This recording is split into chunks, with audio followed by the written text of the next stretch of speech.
प्राण एवं दैहिक स्वतंत्रता यानी कि शान से जीने की आजादी आप लोग को कौन सा अनुच्छेद देता है? तो अनुच्छेद 21 देता है। यही अनुच्छेद आपको, अच्छा रामदेव बाबा का जो केस हुआ था याद रखिएगा, आपको रामलीला मैदान में क्या हुआ था कि रामदेव बाबा आंदोलन जब कर रहे थे तो बहुत सारे लोग उस समय रात में सोए हुए थे और दिल्ली पुलिस अचानक से आ गई वहां पर और लाठी डंडा से मारने लगी और नींद सबका समझी रात में जगा के 2:30 बजे रात में पुलिस आके धमकी और पूरा रामलीला मैदान में डंडा उंटा चलाने लगी। तो उसमें रामदेव बाबा क्या चल गए थे? सुप्रीम कोर्ट में चल गए थे और सुप्रीम कोर्ट बोला था कि सोते हुए आदमी को आप उठा नहीं सकते हैं, यानी कि अगर सोते हुए आदमी को अगर आप उठा रहे हैं तो मौलिक अधिकार का हनन कर रहे हैं। दोस्तों याद रखिएगा, ये मौलिक अधिकार है, सोने का अधिकार, जीने का अधिकार, राइट टू प्राइवेसी, मतलब प्राइवेसी, आपका प्राइवेसी में कोई खनन नहीं डाल सकता है। तो और इतनी बात याद रखिएगा, शादी करने की आजादी, लव मैरिज की अगर बात करें, ये सब किसमें है? ये सब आर्टिकल 21 में दोस्तों याद रखिएगा। और आर्टिकल 20 और 21 जो है, आर्टिकल 20 और 21 जो है आपातकाल में भी रद्द नहीं होता है। देखिए भारत का जो फंडामेंटल राइट्स है यानी कि मौलिक अधिकार है, उस पर प्रतिबंध लगाया जाता है, प्रतिबंध नहीं, उस पर युक्ति युक्त प्रतिबंध लगाया जाता है, यानी कि रीजनेबल रिस्ट्रिक्शन उस पर लगाया जाता है। लेकिन अनुच्छेद 20 और 21 को छोड़ के आपातकाल जब लगता है, अनुच्छेद देखिए 352, 356 और 360, ये क्या है? आपातकाल के अनुच्छेद है। ठीक है, 352 क्या कहता है? राज्यों में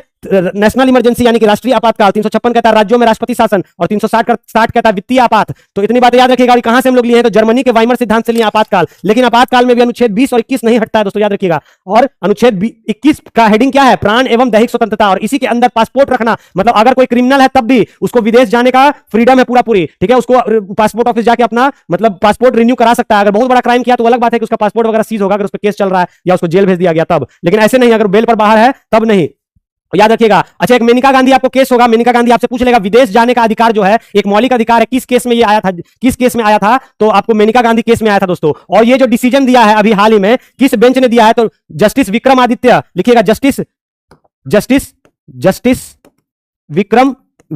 विक्रमादित्य जस्टिस विक्रमादित्य की बेंच ने दिया है दोस्तों, याद रखिएगा। ये डिसीजन दिया है कि पासपोर्ट रखने की जो आजादी है वो एक मौलिक अधिकार है और मौलिक अधिकार का हनन कोई नहीं कर सकता। आपके मौलिक अधिकार जो आपके सोने का अधिकार, आपके खाने का अधिकार, आपके जीने का अधिकार, आपके घूमने का अधिकार, आपको बोलने का अधिकार, फिर आपको विदेश जाने का अधिकार जो है, इसका कोई हनन नहीं कर सकता है। अगर इसका कोई हनन करेगा तो आप सुप्रीम कोर्ट जा सकते हैं। अनुच्छेद 32 के तहत सुप्रीम कोर्ट क्या करेगा? 5 रिट जारी कर देगा। बंदी प्रत्यक्षीकरण, उत्प्रेषण, परमादेश, प्रतिषेध और अधिकार परीक्षा, 5 रिट जारी कर देगा। ठीक है, अनुच्छेद 32 के तहत याद रखिएगा। और अनुच्छेद 226 के तहत हाई कोर्ट को यानी कि उच्च न्यायालय को भी ये पावर है ये 5 रिट जारी करने के लिए। तो अनुच्छेद 21 में डाल दिया गया है दोस्तों, याद रखिएगा, पासपोर्ट के अधिकार।